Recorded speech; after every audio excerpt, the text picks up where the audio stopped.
The Intertech Group and the Zucker family are proud to celebrate the 100th anniversary of the 19th Amendment.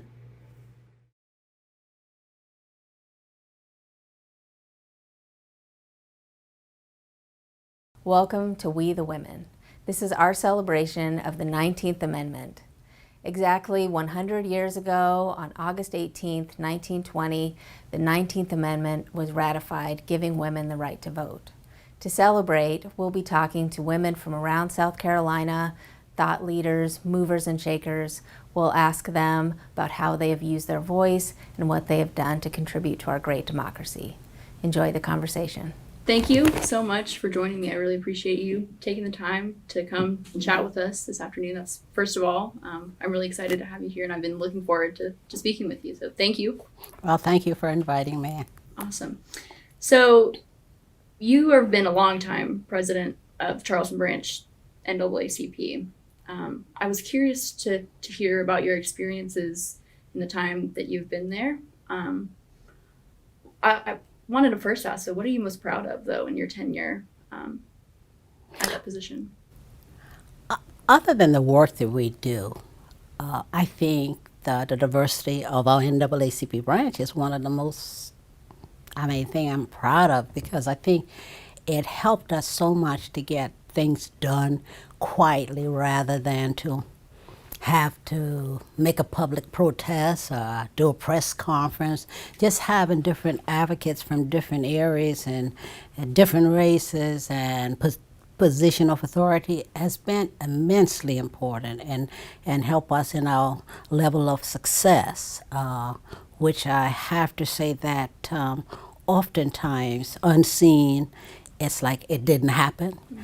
And that has its good and bad, because if folks don't see, particularly from the standpoint of those who are probably experiencing issues of concerns, if they don't see that you're doing something, they don't think that you are.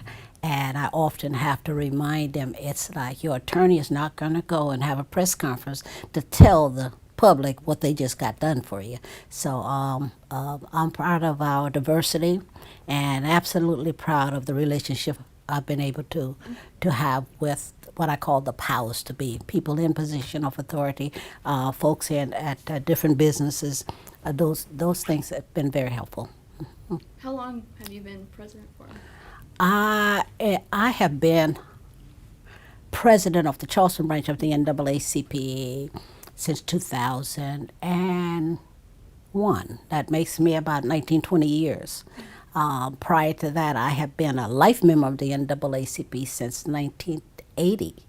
I had spent some time after graduating high school, went to New York, came back, and got involved with the NAACP then, and served on the board. And I went on a sabbatical for my work for a while and came back. So around about 2001, that's when I accepted the position, just before I retired. But civil rights has been something that I've been involved in, believe it or not, since I've been 18. That was what I wanted to actually ask you about, is what inspired you, or what prompted you to pursue this lifelong civil rights in activism? And this is one of these things I have been recounting here in recent months. At age 17, almost 18, I was then president of my senior class. And we had a couple of students, I think it was 3 of us, that were selected to go to South Carolina State College for College Day. And that's in April. In February, that's when we had the Orangeburg Massacre, where the 3 young males who were fighting for entrance into the bowling lane, that they were killed. And so when I got there that day, and I often say I don't remember anything else other than the 3 crosses that were up on that hill. And I could not at that age understand that they were dead because they wanted to go in the bowling lane. And I think from that on, there was that fight that, if it's wrong, you got to say something. just had a conversation just now and someone said, we need to say something about what needs to happen at our business because it's the virus, but we're afraid to say it. And the first thing I said to her, you can't be afraid. If you're doing the right thing, you can't be afraid. You have to speak up. And from then on, that's been what I do. Wow. So it sounds like that moment when you were a young 18-year-old, Absolutely. young Absolutely. student, Absolutely. seeing that really And set that, you on this path. and that period followed with, we had the King of the death of Dr. King. There was so much happening during the 68 time period and around that time. So I graduated in 68 and got married in 69 and left and lived in New York for a couple of years and came back to Charleston in early 71. Do you think, these kind of experiences that you shared from whenever you were a teenager are especially relevant when we're having conversations right now, considering the national climate? Do you think it's lost on some people that they might not realize the things that you experienced during the civil rights movement is within your lifetime? Or it's almost like I would answer that I don't think it really had been found. A lot of folks, if you don't know what the past was, they think this is what it is. So it's hard for them to measure and see where we've come from. If history is not being taught in school, particularly among the African American children, they don't know the past. They don't know about the kids in Birmingham in the church. They don't know that. So they take things for granted that it's always, this is the way it is. This is all we know. And having been young enough at that time to see the kind of stuff, I tell folks, if you think about me at age say 6 or 7, and we had a one-room school, and the bus would pass us by walking to the school. It was an old church, and we literally would walk about 1.5 miles to school, and when we got there, there was no heat in the building, so you go outside and you pick up the pine cones and you put it in the fire and you start a fire to warm you up so you can, and we had this one-room school. So when you start out there and you realize that by the time we had a high school, because you were doing the equalization of the schools, when everybody was fighting for integration at school, and the powers to be or the other race said, no, we don't want integration. We don't want our children to be integrated. So the compromise was, okay, we'll build some schools. They're known as equalization schools. So about farther where we used to live, the school was actually built in front of my mom's house, still right where it is now. So then we got a school built, but woefully inadequate when you compared it to the schools that others had, but was far better than what where we left. I actually ended up graduating from high school, from that school that's still there. It's no longer a high school now, but it's still there. is this in Eugene? In Hugie, Can-Hoy School. It used to be Can-Hoy High School. That's my alma mater. What do you remember about that time, being a young student? Do you remember the fight that some people were so angry about, fighting against integration and integrating schools? Do you remember that? I remember it happening. I wasn't a part of it. We lived out in the country, so we didn't spend a lot of time interacting with people who probably were really active in those things. My mom was uneducated. She's not I said, but she's the reason I fight so hard. She's so smart. Maybe she didn't need the education, but no, I don't remember any involvement in civil rights work until I would say I actually came back here to Charleston, and that would make me about maybe 21 years old. And then I was in it. I mean, totally in it. It was like I lived and breathed. Things has to be better. And I hadn't gone to college at the time, but I went to college after I started work, and then I got the master's degree. And it's those things that this is what I want to do, but I still got to. At the time, I only have the one daughter, and at the time, from my marriage, we had the one child, and then it was go to work, go to school. So I got both of my degrees while I worked full time. So you graduated high school, and then, correct me if I'm wrong, but you went to New York to work for a little bit. I went to New York. Well, I went to New York because I got married to someone who was living in New York. He was right from, so we went to New York to live. And strangely enough, during the uprising here, when I was looking at Macy's and the doors to Macy's, how they had vandalized the store. I used to work at Macy's as a credit investigator, so I'm saying in nostalgia. I lived in the Bronx, worked at Macy's there for a couple of years, and that marriage didn't go well. So I decided I'll come back home to mama. Came back here, and then I actually came back and lived in Charleston at the time when I came back in '71. So I live in Charleston. And that's when you really started kicking off your activism. Yes. And when I came back, my activism pretty much was all at my former employee. I worked for Bell South for 31 years, and I was the first African-American female that could be a clerk. When I walked in, and I had worked at New York Telephone as well, because during the time of marriage, giving birth, and then going back to work in New York. I worked at New York Telephone and at Macy's. So when I came back here and tried to get employment at the phone company, they weren't having. If you didn't want to be an operator, you could not work at Bell South, the Southern Bell at the time. And I refused to take the job as the operator, and I started work for a real estate company. And I actually got offered a job with the FBI in Washington, but I had a little baby, wouldn't leave, and so I started working at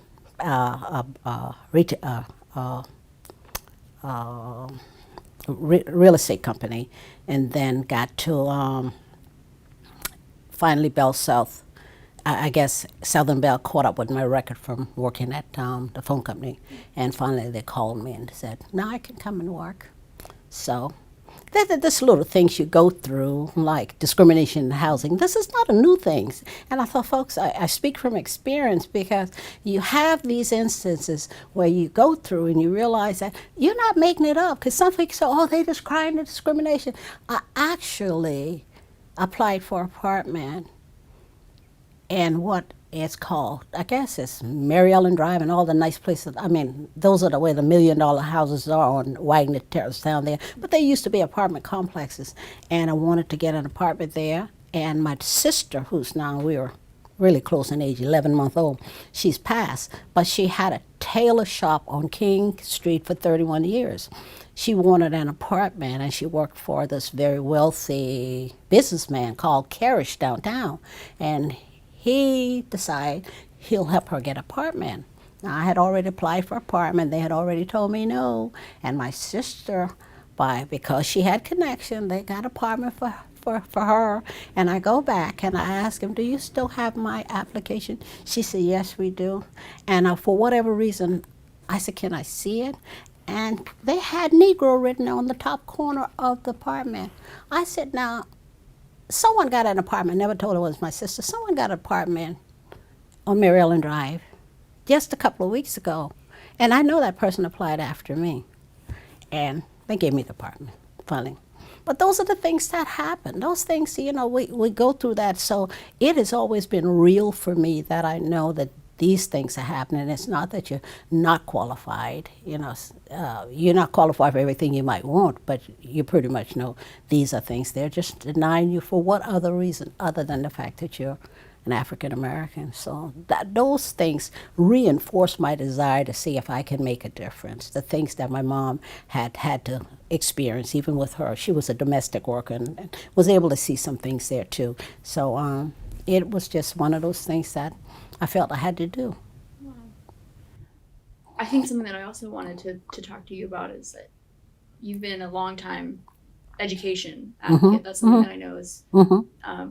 very near and dear to your heart.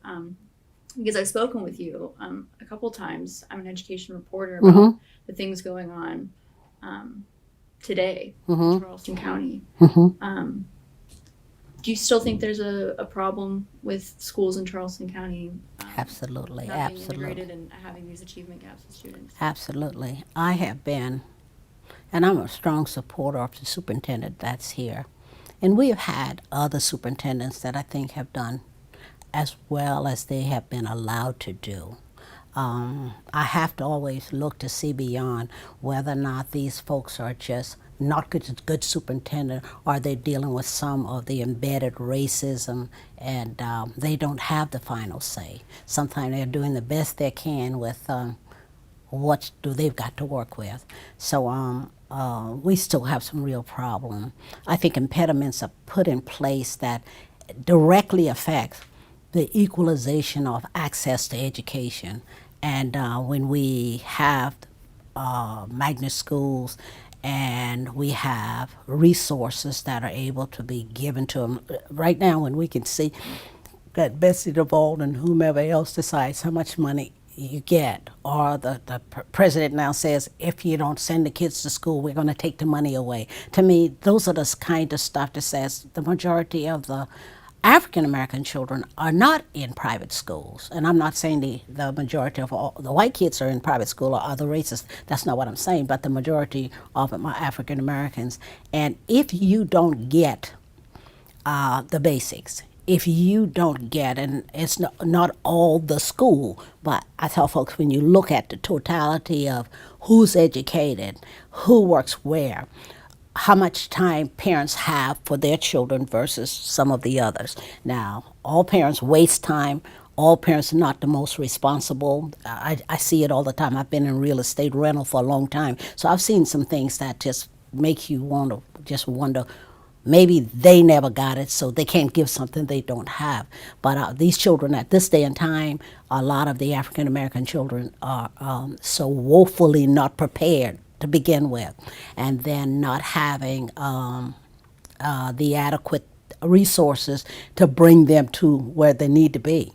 I speak often about Ben Navarro's school. A really good relationship with Ben, because when Ben first came and came to meet with me, I'm saying, oh no, here's another school's going to start. They'll use the black kids, and then when the school gets good, the most powerful people, well, the kids, they'll be moved. That didn't happen. I didn't visit Ben's school for about a year. I think it was more than a year before I would go even visit it. I was just not down with it. And then I went there and saw what he was doing. And I became his biggest fan. You knew. And so I said, every public school can't be a Ben Navarro Meeting Street school. But the truth is, the kids, where most of those kids are, if they don't get that kind of intense, they'll never catch up. They'll never really catch up. And that's sad, but it's just true. The fight for, to get rid of integration. There's been a quiet fight for, we just don't want the things you used to hear years ago, you'll be getting to hear it again. We want our own school. We want every reason why you can't educate the kids in the same school.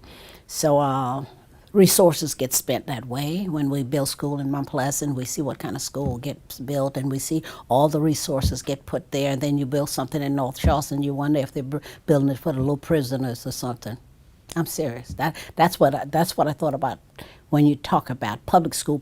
You're not talking about a private school. You're talking about public funds that we're still doing the same thing. I spoke with you, this is a while back, maybe in December or early January, when the Charleston County School Board was really trying to make some big changes. And I think we talked about, there was a lot of pushback. Mm-hmm. There was a lot of pushback from parents, and we don't know if it was just because of a fear of change, but the board kept saying, we need to do something. We don't know if this is going to work. We need to do something, because right now we are not serving all of our children fairly. And you, if I remember correctly, you were kind of an advocate for, yes, we need to make this change. We need to make that leap. Tell me about what was kind of going through your mind whenever you were following the backlash, I think. I got some ugly pictures from that. The photographer decided I must have been livid that day, because I've had an opportunity to laugh at some of those pictures, because I was really perturbed. The vitriol about it, it was almost like, we're not trying to hide this. We really don't want our kids to be integrated into school. We really don't care. We really do not care. We fought for the River School when the River School came. And then we had Arthur Ravenel came out and say, I guess over my dead body, would you have this school? Because this my uncle or whatever built the school. We want to keep it for the kids. And before we knew it, they had the black kids coming through the back door and the kids coming through, the other kids coming through the other door. That's the kind of fight that's been going on and on and on and on. But in my involvement with the school district, I have seen us, almost every one of the superintendents that have come in have tried their best to try to effect some change that would show some kind of equity in access to education. And every one of them, whether it was when we had the black superintendent, she got treated really, really, really bad. And then we had McGinley, and then then Maria Goodlow, and then it's this constantly that we don't want to change. We really don't, and yet they complain about the fact that these kids are these kids don't really want an education. And granted, you have kids like that. You have parents that really don't really have the level of care and concern that they should have for them. But as advocates for them, I don't have the luxury of saying, I'm advocating for the children whose parents want them to have a kid, because those kids are going to be in the same neighborhood and our neighborhood, and they're going to live in, and the results of their behavior becomes part of the culture that we're dealing with. And I have just been such a strong advocate for education. My mom, third grade education, and she would always say, I don't care what else we did. And she never could say education just right. She said, y'all need to get an education. It was an education that we had to get. And everyone heard, she's got a son, she's got folks, I guess all of her daughters got degrees, and son that's got college degrees. She insisted you can do anything else, but you have to get an education. And she knew it well enough because we had to teach my mom how to write her name. Her mother died at 14, so she was pretty much on her own. Her dad, mother and dad had divorced. Her mom was an amputee, and it was like, that's one fighter. She was one fighter, and so while she was not educated, everything that I've done, it's been because Mom said, this is what you got to do.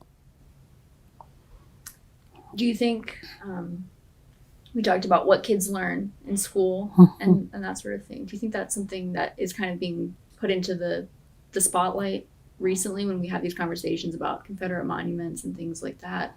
Does it also is part of the problem that we need to reevaluate what kids in South Carolina learn in their history textbooks? And the thing about it is, it's been obvious that if the Confederate monument and stuff is something to be proud of, and I say that because it's not my heritage, so I'm saying if it can be, but we don't want to talk about it. If it's good and healthy and homogeneous, whatever, then why not teach the kids what it is? Our black kids, we came through high school with, I never saw a new book in our life because all the books that we got had names in it. We used to laugh about, here's Heather's book and here's the name. Black children we never got new book, ever. So all the books, whether the backs were falling off or whatever, this is a public school. So these are the kind of stuff we grew up with. But I'm just thinking that we have not been fair to our people, and both race and terms of not telling the truth.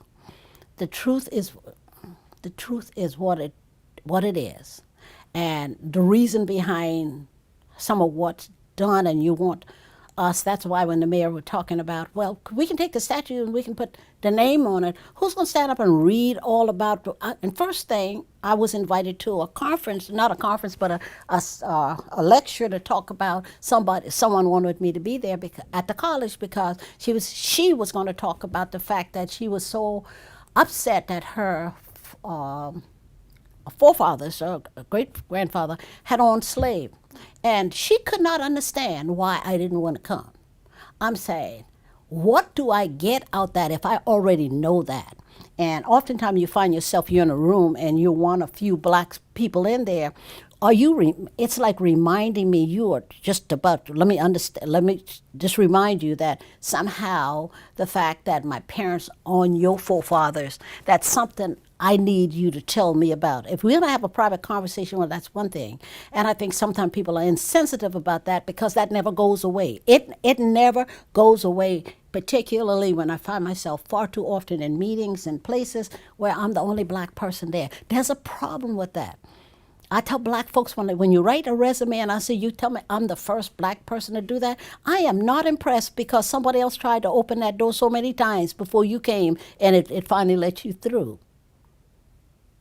Sounds like the pain is still very raw. It is. When we see, and the thing about it is, because I spoke early on about how we are able to get things resolved, and I try not to make a public thing out of everything, but we deal with it all the time. I just called the sheriff back this morning to thank him for a meeting, and every complaint we get is not a legitimate complaint. This person, he's an officer at the sheriff department, got fired, and he's calling me, but there were some things that has nothing to do with his race. I said, you guys can't call me and think that something happened because you're black. It happened because you did this. Has nothing to do with whether you're black or not, because if a white person had done it, I'd be looking at it the same way. But we get so much stuff, like some of the killings that you go and you got people like, and I speak to all of them, whether it's our solicitor or whatever.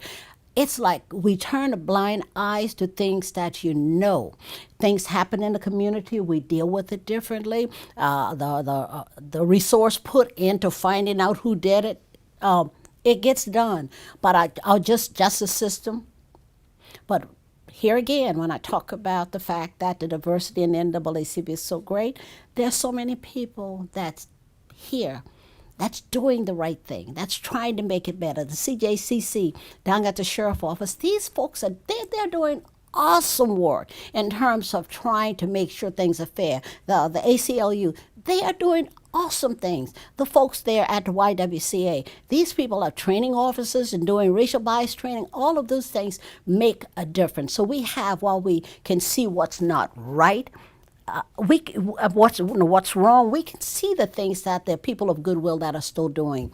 So I've had to remain hopeful.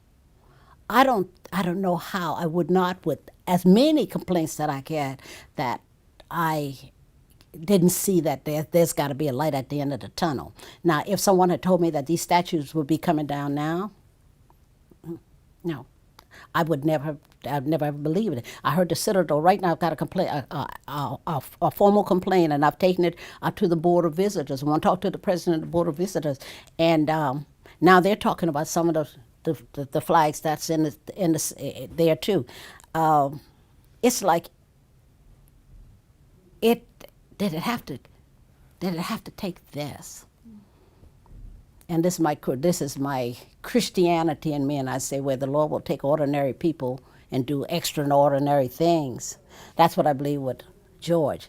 Ordinary person, something happened to it. Wasn't some star or anything, somebody that like people say, somebody that people would consider about a nobody, that this happens, so then the world pays attention. And the other part of it is, it hasn't been easy as a black woman. It really hasn't. And I'm not just talking about from the sense of maybe from dealing with other white folks. Just to be the black woman that's some people call it the mouthpiece. You have to fight for. It's almost like they won't mention my name without mentioning my vice president. It's like, no, black women are not seeing that. Well, I tell folks, when you line up all your folks. I told the guy, wife, who was it the other day? I'm saying, the most powerful people in Charleston is white women. They are white women, because as long as they're talking to white men, they're the most powerful people there. But at the end of everything else, it's like, if I'm there, it's almost like, where's the guy who's going to help you? Are you kidding? But that's the kind of stuff you have to deal with. But I think that's the least of my problem, because I've not had a problem telling them it doesn't matter. It doesn't stop you. No, haven't- no, no, you no, haven't no, no, been no, silenced. no. That's what I wanted to ask you is you are in a powerful position, and you have been for the last 19 Mhm. years with Mhm. the NAACP. I wanted to know how do you navigate that space, not only being a person of color, but also a woman of color? It's kind of rough, but one of the things I did, I think intentionally set myself up to be able to do something with some autonomy later on. And I think that if you're employed with a company and you wanted to be the president of the NAACP, the first problem I had is there was a lady that lived in Goose Creek. And when I was a member of the NAACP for some time, and then when I became president, she didn't want to work for anybody that was the NAACP president because somehow I think she saw that as me probably being biased towards white folks.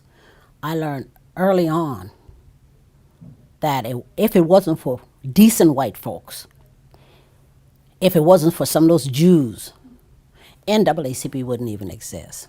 So a couple of years ago, I don't know if you remember now, we had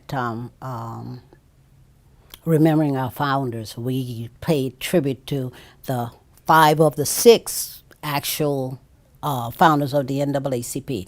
I'm mindful of that, and and a lot of times we have black folks don't know that.